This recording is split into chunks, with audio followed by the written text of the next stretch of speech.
Bonjour à tous, j'espère que vous allez bien. Je reviens vers vous aujourd'hui parce que je voulais vous proposer un petit podcast dans lequel je vais vous donner quelques conseils par signe.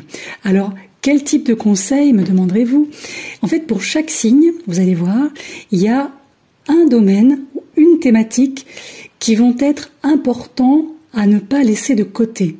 Ce sont des choses qui vont devoir être travailler, entre guillemets, sur lesquels il va falloir garder un œil, peut-être aussi faire un certain effort, c'est pas impossible.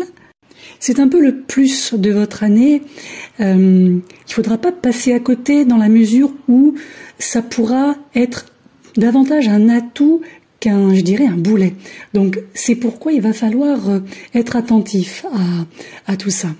Alors comme maintenant vous l'avez tous compris, je pense, pour 2025, on le sait, c'est une année qui comprend une série de transits assez rares qui vont avoir des effets très différents sur chaque signe du zodiaque.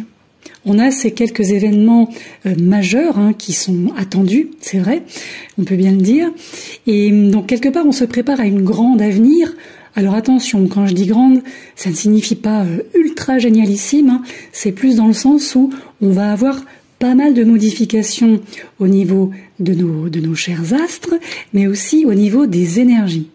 Et chacun de ces mouvements en fait célestes et énergétiques va mettre en évidence une thématique différente pour chaque signe, de sorte que en fait tous les signes ne seront pas axés sur les mêmes choses, les mêmes tendances. Mais par contre, pour chaque signe, donc quel que soit le signe, on peut dire quand même qu'une certaine forme de vos relations, qu'elles soient professionnelles, familiales, amicales, sentimentales ou autres, va être testée, analysée, évaluée, réévaluée. Et tout ça devrait se dérouler avant les deux premières éclipses, celle du 14 mars et du 29 mars, avec les nœuds de la Lune en Poisson et en Vierge. Alors avant de démarrer mon signe par signe, pourquoi le premier trimestre est important, voire très important pour tout le monde? Parce que contrairement au reste de l'année, les deux premiers mois, notamment de 2025, seront en partie sans grande incidence. Mars continue sa petite rétro jusqu'au 23 février, ok, on a compris. Donc on peut considérer ça un peu comme... Alors non pas le calme avant la tempête, mais comme une sorte de pré-période, si vous voulez. Une fois que le mois de mars va arriver, là on va avoir une pléthore de nouvelles énergies, de nouvelles dynamiques qui vont apparaître. Alors qu'est-ce qui va se passer concrètement? À partir du 2 mars, on va avoir Vénus qui va commencer sa rétrogradation semestrielle, cette fois en Bélier et en Poisson, jusqu'au 19 avril. Donc courant premier semestre. C'est un transit qui va coïncider avec une rétrogradation assez puissante de Mercure entre le signe du Bélier et le signe des Poissons qui va durer jusqu'au 7 avril. Pourquoi va-t-il falloir jeter un œil et garder un œil sur ces deux rétrogradations qui se font conjointement? C'est parce qu'en fait, à un moment donné, elles vont se retrouver en lien avec le nœud nord, qui donc sera dans le signe des Poissons. Vous entendez un peu l'écho avec ce signe bien précis. Alors c'est une influence qui va surtout nous toucher entre la dernière décade, donc les derniers 10 jours de mars, et le mois d'avril.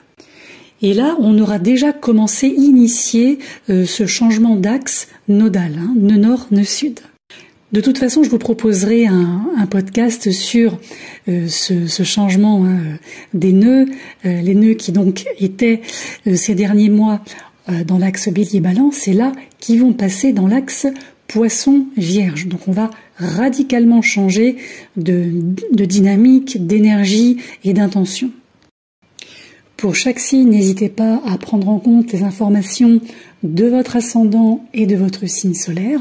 Comme ça, vous aurez peut-être une vision un peu plus précise de ce qui vous attend et qui vous permettra d'être 2 fois plus attentif à la suite des événements. Alors côté Bélier, pour commencer, alors c'est vrai que chez vous il va se passer beaucoup de choses, hein, ça c'est clair.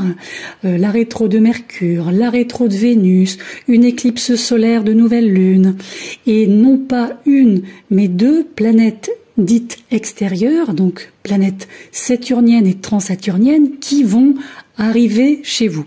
Il va s'agir de Saturne et de Neptune. Alors concrètement, ça va être deux transits, presque deux en un, qui vont vous demander ou qui vont vous mener à une réflexion vous concernant. En fait, on est presque sur une réinvention personnelle. Donc là, c'est vraiment la relation que vous entretenez avec vous-même. L'idéal, ce serait de réserver du temps pour la réflexion, pour méditer, enfin, en tout cas prendre du temps pour vous poser et presque, j'ai envie de dire, discuter avec vous-même. Voyez, donc peut-être envisager certaines activités solo, comme la méditation ou autre. Maintenant, si c'est pas votre truc et que vous êtes un vrai bélier actif physique, vous pouvez aussi utiliser l'activité physique pour entrer dans un état méditatif. Ça peut être faire du sport, se promener, faire un trajet en voiture, faire du ski, je ne sais pas. Mais en tout cas, dans tous les cas, il faudra prendre du temps pour vous retirer du monde et trouver ce temps et conserver ce temps pour réfléchir sur vous-même. Donc on n'est pas dans une démarche égotique, dans le sens moi contre les autres, on est plus dans une réflexion là de bien-être pour soi et à soi-même. Du côté des taureaux, on va être plutôt sur une réflexion liée au réseau amical, au cercle amical, qui est ou qui sont le ou les vôtres. On va avoir pas mal de choses qui devraient se dérouler dans ce domaine. Cette année, pour vous, il va être question aussi de réseau ou réseautage, toutes vos connaissances, les gens que vous connaissez, que ce soit des gens proches ou des gens moins proches. En plus de ça, c'est vrai que avec l'arrivée d'Uranus en Gémeaux, où on va parler de, alors certes d'argent, d'actifs, on va aussi parler de stabilité, de confiance en soi, d'estime de soi, de valeur, celle que l'on se porte à soi-même.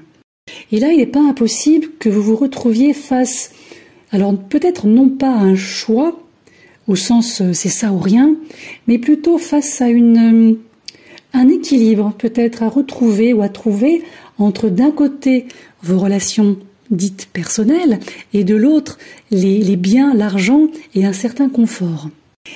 Et c'est pour cette raison que vous, la rétrogradation de Vénus, entre donc début mars et mi-avril, elle va être intéressante parce qu'elle devrait mettre en lumière cette situation. Donc vraiment poser un projecteur juste au-dessus et vous montrer en fait ce qu'il y a d'un côté comme de l'autre. Et là, ce sera à vous ensuite de rééquilibrer en fait la balance. Et pour certains, peut-être qu'il va falloir, je dirais, lever un peu le nez de vos papiers, de vos téléphones, ordinateurs, de tous vos projets, pour cultiver un peu vos amitiés.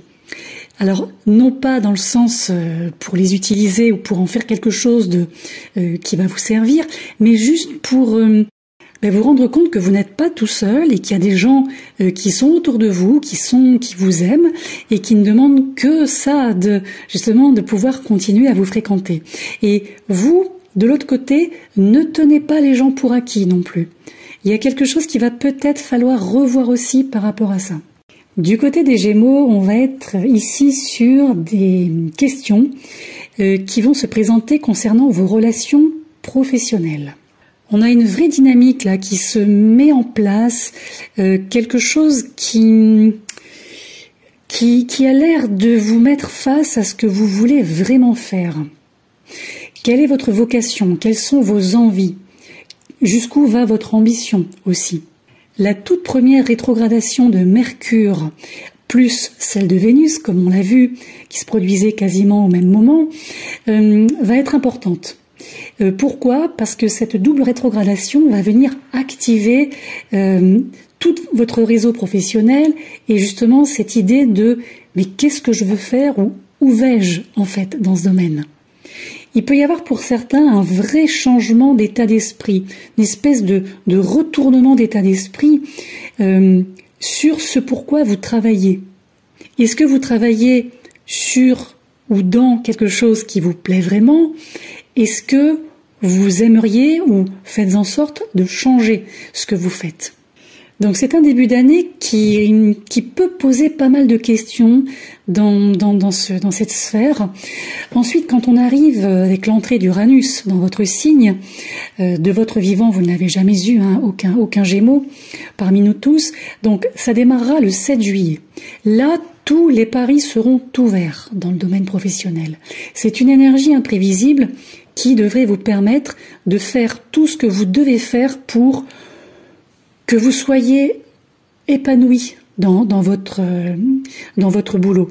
Donc, quittez votre emploi ou bien commencez un nouveau cheminement de carrière, postulez à un nouveau job.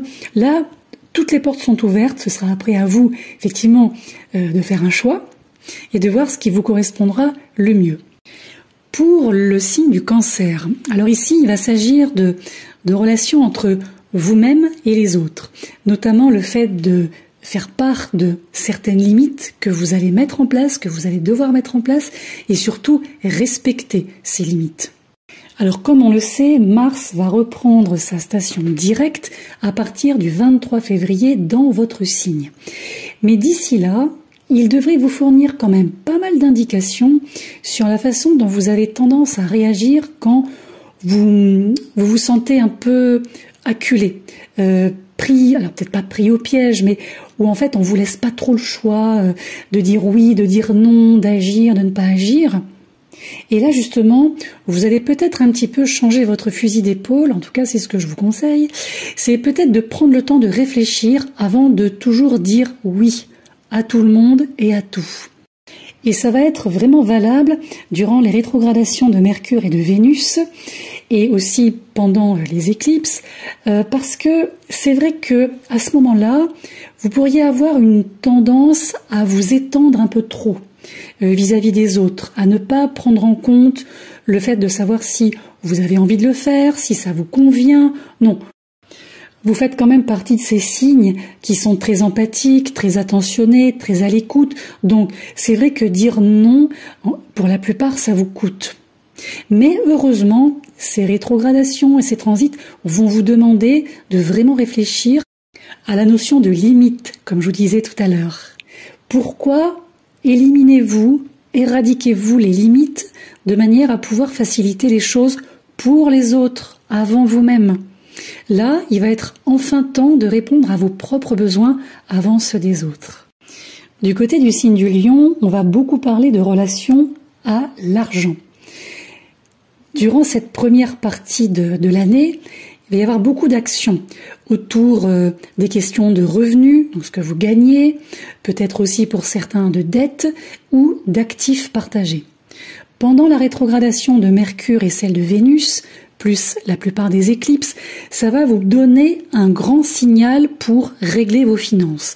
Alors pour certains, ça va ressembler à un signal d'alarme, c'est-à-dire que vous ne pourrez pas attendre plus longtemps pour régler telle ou telle chose, et pour d'autres, ça va plutôt prendre l'allure d'un signal d'action. C'est bon, maintenant, il faut agir, on peut y aller.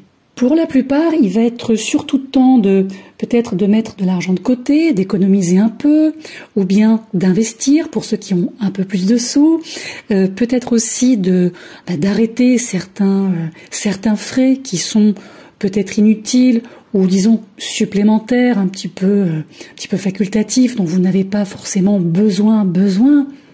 Pour d'autres, ce sera se mettre à jour au niveau des impôts. Et encore pour d'autres, peut-être aussi de vous sortir d'affaires financières pas très claires, un peu complexes, dont vous ne voyez pas la fin, vous ne voyez pas le bout. Et alors vous, grâce à l'entrée de Saturne et Neptune en Bélier, vous allez être en mesure de trouver des moyens créatif de vous libérer. Alors quand je dis créatif, encore une fois, ça ne signifie pas culturel ou artistique, hein, on se comprend. C'est peut-être des moyens que vous n'avez pas utilisés auparavant. Mais dans tous les cas, l'idée sera de remettre en forme, en état, la gestion de vos finances en fait. Du côté de la Vierge maintenant. Alors pour la Vierge, il va être question de relations sentimentales, de relations amoureuses. Ici, l'amour doit être ou devra être inspirant et surtout pas compliqué, surtout pas difficile. Alors comme on le sait cette année, Vénus, durant le mois de mars et jusqu'à la mi-avril, va rétrograder dans le signe du Bélier. Donc ça, c'est une chose. Mercure va rétrograder également dans ce même signe. Ensuite, ils vont aussi traverser le nœud nord, ils vont croiser le nœud nord dans le signe des Poissons. Donc c'est vrai que pour vous, on est sur une vie amoureuse qui est destinée à faire l'objet d'une complète, totale réévaluation au cours du premier semestre. Quand on arrivera au mois de septembre, il va y avoir 2 éclipses importantes pour vous. Et là, vous devriez avoir une bien meilleure idée de la façon dont votre partenaire s'intègre ou pas à votre vie, si vous êtes à 2. Et si vous êtes seul, vous devriez avoir une meilleure idée du type de personne que vous attendez dans votre vie. J'ajouterai que l'idée aussi ne sera pas de vous adapter à l'autre ou que l'autre s'adapte à vous. Il va falloir vous adapter l'un à l'autre. Il va falloir trouver ou retrouver un équilibre l'un avec l'autre. Du côté des balances, alors les balances c'est un peu particulier parce que vous, c'est vrai que vous avez hébergé l'axe des nœuds pendant 1 an et demi environ. Donc là, il va être question essentiellement de la relation à vous-même, la relation à soi, l'amour de soi, par le biais des autres. Il est vrai que le cycle d'éclipse dont je vous parle a fortement impacté votre relation à vous-même et la relation que vous entreteniez avec l'autre en général.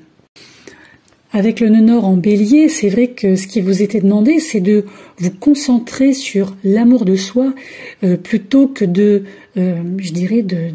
remâcher, de remuer des histoires relationnelles qui ne fonctionnent pas, ne fonctionnent plus, arrivent à leur terme. Là, cette année, en 2025, vous êtes en train de conclure, je dirais presque cette histoire au sens large, cette histoire relationnelle. Le rapport que vous entretenez avec les autres va changer aussi. Et ça, vous le verrez surtout avec le cycle Vierge-Poisson pour les nœuds, notamment dans la dernière partie de l'année, à partir de septembre, quand, le ciel vous demandera de, pour le coup, vous concentrer cette fois-ci sur la façon dont, finalement, vous vous entretenez. La façon dont vous êtes capable de vous mettre en avant, la façon dont vous êtes capable de vous parler à vous-même. Donc c'est une année qui est plutôt bonne, je dirais même idéale pour trouver cet équilibre, voire cette guérison pour certains, entre qui vous voulez vraiment être, qui vous voulez vraiment montrer au monde et ce que vous êtes capable d'accepter de la part de ce monde. Du côté du Scorpion, alors le Scorpion, s'il va être un peu question de moi contre le monde, c'est vous contre le monde. Alors c'est pas un bras de fer que j'entends par là, c'est plutôt une combinaison. Alors je m'explique. Sur la base des transits qui vont se produire en 2025, avec cette double rétrogradation Mercure-Vénus dans le courant des 4 premiers mois, plus les 2 éclipses, il est clair que vous vous êtes peut-être un peu trop engagé sur trop de fronts récemment. Donc, l'idée, c'est de considérer ces 2 rétrogradations comme une pause un peu forcée, notamment dans les événements sociaux, les rassemblements, les grands projets avec les amis, la communauté, ce genre de choses. Peut-être que vous avez dit oui, vous aussi, un peu comme les cancers, pour trop de choses en même temps. Peut-être que vous avez chargé un tout petit peu trop votre emploi du temps l'année dernière. Donc si c'est le cas, et quoi qu'il en soit, cette année, vous êtes censé, en tout cas c'est ce que je vous conseille, prévoir davantage de pauses. Il va falloir prendre le temps de ralentir, prendre le temps de respirer. Si vous ne le faites pas, vous risquez de vous surmener une fois de plus, ce qui n'est pas l'idéal. Pour le signe du Sagittaire, ici, il va être question de relation avec le monde, c'est-à-dire vous et le monde. On va vous demander un peu plus de légèreté. Alors c'est vrai que c'est la devise du Sagittaire, de prendre les choses avec beaucoup d'enthousiasme, beaucoup d'optimisme. Mais c'est vrai que ces dernières années n'ont pas été aussi, entre guillemets, légères et amusantes que vous l'auriez souhaité, notamment en ce qui concerne vos réseaux amicaux, les relations personnelles, tout ce qui était en lien avec la question de la socialisation, donc vous et le monde. Il y a eu beaucoup de hauts, beaucoup de bas dans ces domaines, ce qui vous a sûrement amené à réfléchir sur la façon dont vous vous faites des amis, des relations, et sur qui sont vraiment dorénavant vos vrais amis.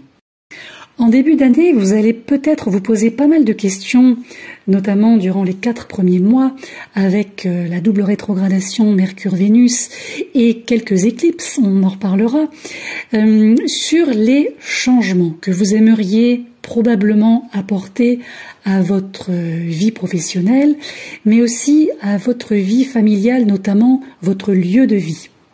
Il n'est pas impossible que de grands changements se produisent dans l'année, notamment quant à l'endroit où vous vivez, l'endroit où vous travaillez.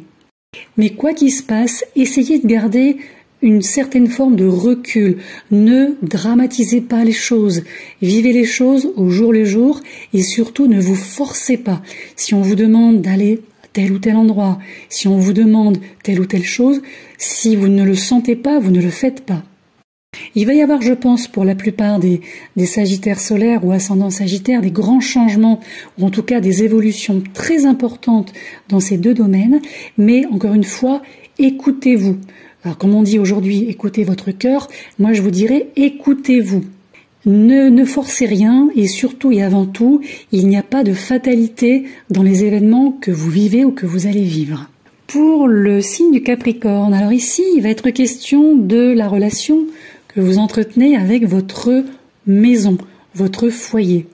Alors là, il y a plusieurs façons d'envisager les choses. On peut se demander si vous avez vécu au même endroit pendant des années, voire des décennies, sans changer un seul meuble, sans changer la décoration, sans changer quoi que ce soit. Pour d'autres, est-ce qu'il va être temps de déménager dans un lieu qui vous ressemblera davantage, dans lequel vous vous sentirez mieux? Et d'ailleurs, qu'est-ce que vous ressentez quand on dit chez vous, c'est chez moi? Qu'est-ce que ça vous évoque? Est-ce qu'il y a des images? Est-ce qu'il y a des odeurs? Est-ce qu'il y a des sensations? C'est ça, en fait, qu'il vous faut cette année.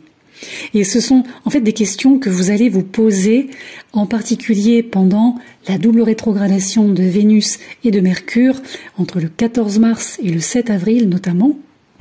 Alors après, de fin mai à début septembre, quand Neptune et Saturne vont venir justement accentuer ce questionnement, vous aurez Neptune notamment qui va vous aider à peut-être trouver des moyens plus concrets d'exprimer ce sentiment d'être chez soi, avec de la créativité qui peut passer par de la couleur, de la lumière, ce genre de choses, tandis que Saturne, lui, vous aidera à définir ce que signifie justement ce « chez moi », cette notion d'appartenance à un lieu, d'adhésion à un lieu. Du côté du Verseau, cette année, il va être question, notamment en début d'année, de vous et votre ancrage, vous et votre assise, la stabilité qui est la vôtre. Alors, il est vrai que cette année, le nœud nord va vous demander de vous tourner vers le côté pragmatique, de trouver ou retrouver la sécurité, en tout cas une forme de sécurité dans le matériau. Alors je ne parle pas forcément de matériel, mais bel et bien de matériaux. Alors c'est sûr que pour vous qui êtes un signe d'air, c'est pas forcément quelque chose auquel vous pensez toujours, hein. Vous êtes plutôt expansif, créatif, mais c'est vrai que cette année, notamment durant le premier semestre, il va plutôt s'agir de rester assis, notamment ancré, plutôt que de vouloir bouger dans tous les sens, se disperser à droite et à gauche. Cette année, il va y avoir plusieurs éclipses qui vont justement venir accentuer cette réflexion, notamment la réflexion de la stabilité et de l'instabilité, celle aussi concernant ce que vous donnez et ce que vous prenez, ou ce que vous donnez et ce qu'on vous donne. Et tout ça pourquoi? En fait, pour vous permettre de remettre un peu les billes au milieu du cercle et de voir en fait ce dans quoi vous vous investissez, ce que vous y mettez, en termes de temps, en termes d'énergie, en termes d'argent par exemple, et à l'inverse ce que l'on vous donne ou ce que l'on vous rend. Il va être temps pour vous de trouver une forme de paix dans un calme, alors relatif ou pas, ça c'est vous qui verrez, plutôt que de créer davantage d'agitation. Et pour le signe des poissons, c'est la relation à votre intériorité, et non pas à votre intérieur, mais à votre intériorité, bel et bien. Alors pourquoi ? Parce que cette année, c'est une année transformatrice pour vous, tous les poissons, que vous soyez un poisson solaire ou un ascendant poisson. Avec le nœud nord qui rentre chez vous et tout un ensemble de manifestations, je dirais célestes, énergétiques, qui vont se produire dans votre signe, que ce soit certaines éclipses, certaines rétrogradations, là vous êtes en pleine métamorphose personnelle et avant tout personnelle. Alors c'est vrai que vous, comme vous êtes un peu comme le signe du Cancer, beaucoup plus concentré sur ce que les autres veulent, sur ce que les autres attendent, sur ce que vous pouvez apporter aux autres, vous n'êtes généralement pas du genre à vous réinventer, je dirais, dans une dynamique active. Vous n'êtes pas forcément ceux qui vont se dire « Allez, je vais faire ci, je vais faire ça pour moi, les autres, je verrai plus tard ». Eh bien, cette année, notamment la première partie, le premier semestre, va vous demander de jeter un regard plus approfondi à l'intérieur de vous-même, à vous identifier davantage à vous-même qu'aux autres, et aussi à la façon dont ça se répercute sur notamment votre vie sentimentale, tout ce qui concerne vos partenariats personnels. Est-ce que vous vous sentez à l'aise dans votre partenariat ou dans votre idéal de partenariat? Est-ce que vous vous sentez vous-même? Est-ce que vous vous sentez vrai? Est-ce qu'on vous accueille comme la personne que vous êtes et non pas celle que l'on voudrait que vous soyez? Et tout ça devrait se ressentir dans la façon dont vous allez envisager vos rencontres, la façon dont vous allez envisager la manière de traiter avec les autres.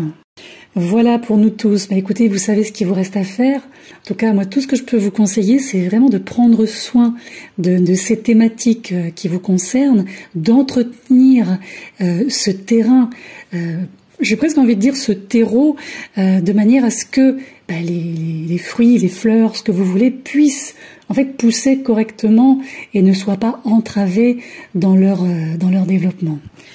Et quant à moi, je vous dis à bientôt. On se retrouvera probablement sur un prochain podcast. Voilà, je vous embrasse.